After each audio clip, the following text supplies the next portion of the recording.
Bom, nesta segunda semana de campanha oficial à presidência da República, os candidatos migraram das ruas, dos comícios, dos atos de rua, para a tela da televisão.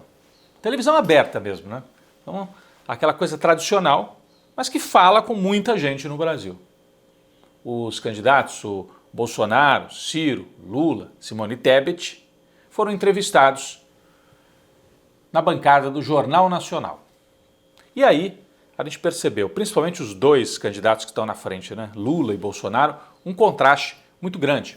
Bolsonaro falou na segunda-feira, começa pela postura do candidato, uma postura agressiva, uma postura de quem quer o confronto com os entrevistadores, de quem está mais preocupado em fazer uma lacração com o jornalista do que dialogar com o público que está ali assistindo e que muitas vezes é um público que não é da bolha do Bolsonaro.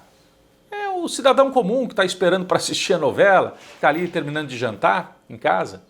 E o Bolsonaro fica acusando, vem a pergunta, isso é fake news, você está mentindo. Aquele jeito dele, que talvez seja bom para a bolha dele, mas para fora da bolha não foi legal. O Bolsonaro não se deu bem. Além disso, os levantamentos feitos por agências de checagem mostram que Bolsonaro contou 40 mentiras em 40 minutos de entrevista. E outro levantamento mostra que Bolsonaro teve 35% de menções positivas nas redes sociais, né? E 65% de menções negativas. Ou seja, ele reforçou o discurso com a bolha dele, que é esse 30-35%, mas não conseguiu conquistar para fora. Isso foi na segunda-feira.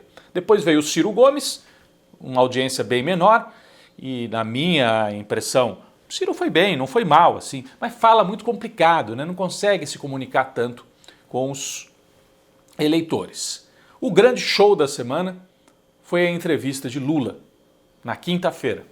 Uma postura completamente diferente, um Lula pacificador, não ficou batendo de frente, não cobrou a Globo, até poderia, pelo que a Globo fez. A Globo foi responsável pela Lava Jato, pela manipulação midiática, que acabou levando Lula para a cadeia. Aliás, um destaque, logo na abertura da entrevista, William Bonner, na primeira pergunta, disse assim: Lula, nós sabemos que você não deve nada mais à justiça.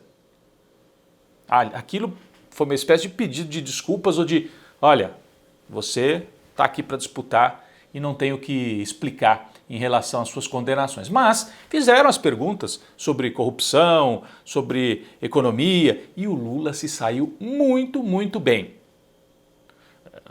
Ponderado, tranquilo, bem-humorado, conseguiu falar de futebol e trazer os temas mais importantes, os temas da economia, os temas de como recuperar o Brasil. Falou muito de pacificar o país, credibilidade, estabilidade, falou na importância de ter o Alckmin, que é um ex-adversário na chapa, falou é hora de ter os ex-adversários por perto para enfrentar alguém que é um antagonista, que é o Jair Bolsonaro. Então o Lula se saiu bem, o Lula teve 15 milhões de menções nas redes sociais ao todo, na hora da entrevista. O Bolsonaro teve 9, então foi uma diferença muito grande. E o Ciro apenas 2 milhões. Então esse é o balanço das entrevistas. A Simone Tebet também foi entrevistada pelo Jornal Nacional. O Lula também, olha a diferença, né? Depois da entrevista, o Bolsonaro gerou muitas buscas, porque ele disse assim, eu jamais imitei alguém que estava com falta de ar. Porque vocês se lembram disso? Nós temos imagens, inclusive, uma cena horrível. O Bolsonaro, durante a pandemia, fazendo brincadeira de péssimo gosto com quem está com falta de ar. E ele disse, eu jamais fiz isso. E os jornalistas insistiram, o senhor fez sim. E aí as redes foram buscar. Então gerou muita busca ruim, contrária ao próprio Bolsonaro, desmentindo o que ele tinha falado. Já o Lula, a principal busca, o Lula defendeu o MST, porque a Globo tentou, né? O senhor é a favor do MST ou do agronegócio? Ele falou, uma coisa não é contra a outra. Existe espaço para os dois. O agronegócio é importante para exportar, produção de soja, mas quem produz comida no Brasil é o MST. O Lula reafirmou isso e disse, o MST é o maior produtor de arroz orgânico do Brasil. E convidou a Renata, a entrevistadora, né? Você devia conhecer um assentamento do MST. Isso gerou uma quantidade de buscas sobre o MST. Ou seja, um assunto positivo, enquanto o Bolsonaro um tema negativo. Esse é o balanço. Bem, longe das telas da televisão e das entrevistas, no Brasil, esta semana houve muita tensão no topo da pirâmide social. Por quê? Porque a Polícia Federal realizou busca e apreensão em endereços de importantes empresários bolsonaristas, todos eles. Eles foram pegos num grupo de WhatsApp falando de golpe de Estado, tramando golpe de Estado, dizendo que se o Lula ganhar, não pode tomar posse. E aí a Polícia Federal realizou busca e apreensão, porque isso é crime. Tramar golpe de Estado é crime.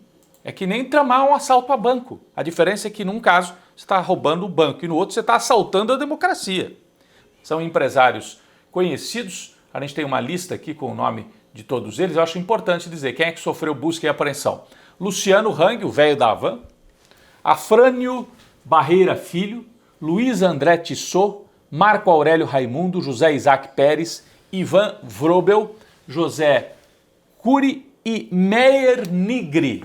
Esse último, Meyer Nigri, dono de uma importante construtora, e neste caso aconteceu algo realmente importante. A Polícia Federal, ao fazer a busca e a apreensão, apreendeu o celular de Meyer Nigri e nesse celular apareceram conversas dele com o Procurador-Geral da República, Augusto Aras, que é acusado de também favorecer o Bolsonaro. Então, ele favorece o Bolsonaro, não abre investigação nenhuma. Estamos falando agora do Augusto Aras, esse aqui, ó. E daqui a pouco vamos falar mais detalhes sobre isso, a importância disso.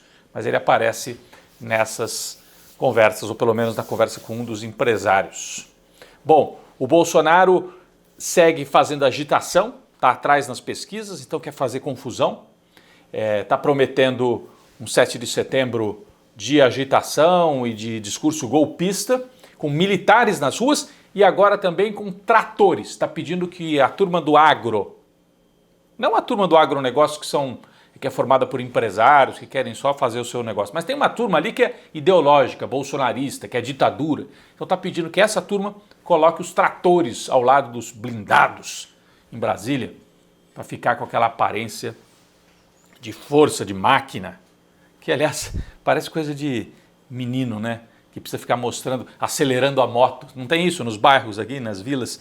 O menino fica acelerando a moto para mostrar poder. O Bolsonaro é isso, né? Ele precisa de moto, ele precisa de blindado, ele precisa de trator para compensar alguma coisa. Isso é uma característica bastante marcante do Bolsonaro e do bolsonarismo. Esta semana também nós tivemos o Dia do Soldado.